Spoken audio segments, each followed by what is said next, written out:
Lateral என்ட்ரியை வந்து ரத்து பண்ணியிருக்காங்க யூபிஎஸ். அது தொடர்பாக தொடர்ந்து காங்கிரஸ் திமுக எதிர்ப்பு தெரிவிச்சிருக்காங்க. நிலையில இன்னைக்கு ரத்து பண்ணியிருக்காங்க. ஆனால் நேற்று ஒரு பெரிய நீண்ட விளக்கம் நம்ம கொடுத்தோம். காரணம் வந்து 2018 6 ஆண்டு காலமாக லேட்டரல் என்ட்ரி நம்முடைய இந்திய பேரரசில் இருக்கு. இதுவரை 60 பேர் லேட்டரல் என்ட்ரி மூலமா வந்திருக்காங்க. 5 ஆண்டு முடிச்சுட்டு மறுபடியும் பிரைவேட் செக்டர் வந்துட்டாங்க. 2024 மறுபடியும் 45 பேருக்கு ரெக்ரூட்மெண்ட்டுக்காக கால்ஃபர் பண்ணியிருக்காங்க. நேற்று ஒரு பெரிய நீண்ட விளக்கம் பத்திரிகை நண்பர்களுக்கு கொடுத்தோம்.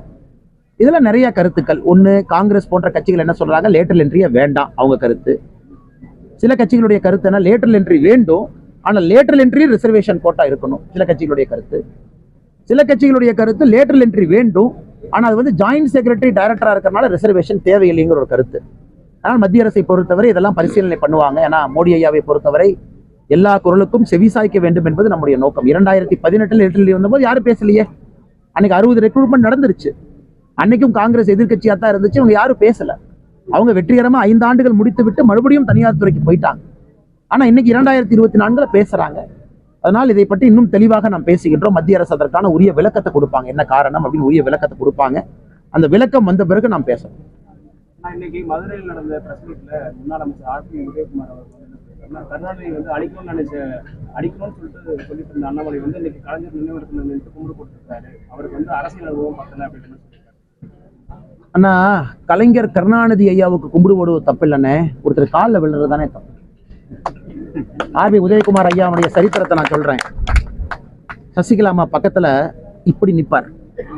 சசிகலாமா அப்படி நின்னாங்கன்னா, நல்லா படம் பிடிச்சிக்கங்கண்ணே. சசிகலாமா அப்படி நின்னாங்கன்னா அப்படியே 3 அடிக்கு முன்னாடி இப்படி நிற்பார். அந்த போட்டோ வீடியோ நான் காட்டுறேன். இப்படி நிற்பார், இப்படி நிற்பார். அப்படி பேசினா கூட அந்த வார்த்தை அதிகமா வந்துடக்கூடாதாம். காலில் போய் விழுவாங்க. அதை விட 5 முறை முதலமைச்சராக இருந்தவர். எனக்கும் அவருக்கும், அவர் பெரிய மனிதர், அவர் கட்சியினுடைய தொண்டை. சித்தாந்த ரீதியில எங்களுடைய கட்சிக்கு நிறைய வித்தியாசங்கள் இருந்தாலும் தமிழகத்திற்கு அவர் செய்திருக்கக்கூடிய பணிக்காக ஒரு சாதாரண ஒரு விவசாயி மகனாக இருக்கக்கூடிய அண்ணாமலை போய் அவருடைய மெமோரியல்ல ஒரு கும்பிடு போட்டு வரணும்னு நினைச்சா நான் அதை பெருமையா தானே பார்க்கிறேன். நான் அதை சிறுமையா பார்க்கல. 2வது, எங்களுடைய கூட்டணி வாஜ்பாயோட 5 ஆண்டு காலம் இருந்திருக்கிறார். இதே கலைஞர் கருணாநிதி என்ன சொன்னாங்க, பாரதிய ஜனதா கட்சியை பற்றி தவறான பிரச்சாரம் தமிழகத்திலே செய்யப்படுகிறது, அதை உடன்பிறப்புக்கெல்லாம் அதை போய் மக்கள்கிட்ட பேசணும், இதே ஐயா தான் சொன்னாங்க. அதுக்குள்ள எனக்கு அரசியல் பேச விரும்பலீங்க. இன்னைக்கு தமிழகத்துல இது போன்ற அரசியல் என்ன சொல்றாங்க, கலைஞர் கருணாநிதி ஐயா இறந்த பிறகு 100 ஆண்டு இருக்கு. என் வயசு 40. ஏன்னா வயசே வந்து அவருடைய அரசியல் அனுபவம் கிடையாது. அவருக்கு 80 ஆண்டு காலம் அரசியல் அனுபவம் மட்டுமே. 50 இயர்ஸ் டைரக்ட் பாலிடிக்ஸ்.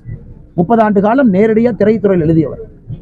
எத்தனையோ இடத்துல, பல இடத்துல கருத்து வேறுபாடுகளை வெளிப்படையா வைத்தாலும் கூட 100வது வருஷத்துல அந்த விழாவில் அங்க போய் ஒரு மரியாதை செய்வதை கூட அவங்க செய்வதை கொச்சைப்படுத்தணும்னு நினைச்சாங்கன்னா, இன்னைக்கு நான் பல பேர்த்த பத்தி பேசுறேன். அறிஞர் அண்ணா அவருடைய நினைவிடத்திற்கு சென்று அதே மாதிரி நான் கும்பிடு போட்டு வந்திருக்கேன். காரணம், தமிழகத்தினுடைய முதலமைச்சராக இருந்தாங்க, 2 ஆண்டு காலம் பணியாற்றினாங்க, போராட்டம் செஞ்சிருக்கிறாங்க.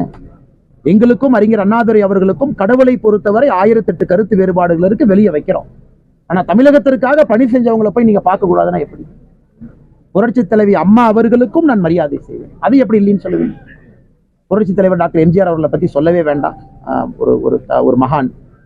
இன்னைக்கு தமிழகத்துல இதையெல்லாம் ஒரு குற்றமாக அண்ணன் ஆர் பி உதயகுமார் அவர்கள் வந்து பத்திரிகையாளர் சந்திப்புல போய் கும்பிடு போட்டாரு அப்படின்லாம் சொன்னாங்கன்னா நான் என்ன சொல்றதுன்னு தெரியல. காலில் விழுகல, இப்படி பேசல, கூனி குறுகி நிக்கல, 3 அடி தள்ளி நிக்கல, கம்பீரமாக நடந்து போய் கம்பீரமாக 6 அடி இருக்கக்கூடிய நான் முதுகெலும்பு வளையாம வணக்கம் செலுத்தி விட்டு வந்திருக்கின்றேன். அதற்கு நான் பெருமைப்படுறேன். அதுக்கு நான் பெருமை பண்ணி